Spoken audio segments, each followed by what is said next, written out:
The retail market today, what a challenge. Things used to change every 15 to 20 years, then they changed every 10 years, and now they're changing every 5 years. Things are being sprung upon us. My business was stuffed 7 years ago. We went from a business that was the market leader in country towns to a business that was the market follower because we were slammed by a price war by a competitor that was going to outflank us with numbers, and then we finally realised we needed to outthink them, outsmart them in other ways. But instead of working out directly what I needed to do, I looked at some other industries in this country over the last 15 years and thought, what's changed? What grubby little industries could no one else make money out of that they're now making money out of? And the first one I came across was the coffee industry.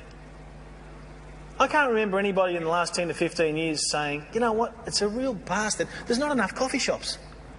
We need more coffee shops. I don't remember that either.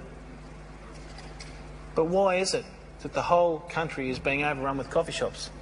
Well, 15 years ago, men in this country used to go to pubs every night of the week, drink beer and sort out the problems of the world. In fact, it should have been legislated. Now we've got to go and suck lattes with the ladies. That's where we go to talk, we go to meet, we go to converse. The $2 shop didn't exist 15 years ago. Now you're walking down the mall and someone drags you in there and there it is, everything you never needed. Travel industry. No one could make any money out of it. Graham Turner came along and created Flight Centre, based it on a culture and a culture alone. Being there and doing it well and doing it fast. And what was the first industry in this country that no one was ever going to change that was turned upside down by a pretty radical human being? Well, here it is. 20 years ago, when we got sick as kids, Mum would ring the doctor and plead for us to get in. Plead. And the nurse would go, we can get him in Thursday. No, Tom's really sick. I need to get him in today. All right, bring him in, we'll see if we can squeeze him in. And then you'd be given the indignity of having to put your dressing gown on and your slippers.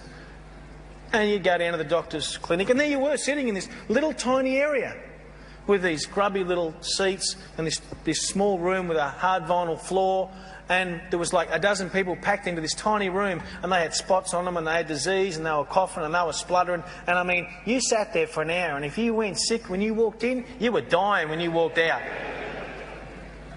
It was horrible.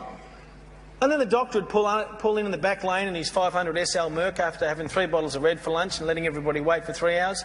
And then the large nurse with a hairy top lip would walk over to you in front of everybody and say, what's wrong with you today, Mr. Potter? In front of everybody, and you'd go, hemorrhoids. And it was a horrible experience. And then the doctor would finally come and see you, and he'd have his white coat on, and he'd look down his glasses at you and say, what's wrong with you, young man? You were guilty for being sick. Well, what a bastard of a life that was. And then Jeffrey Edelston came along and said, I'm going to open up 24-hour medical centres. You can come in any time you like. We're going to open up a big waiting area. We're going to spread out on couches.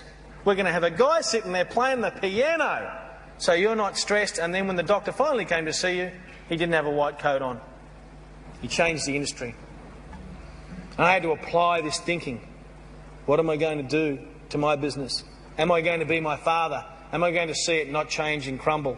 Am I going to be too gutless to face the violent cost of change? And we came up with one simple and brilliant idea. We decided to create drive-through pizza.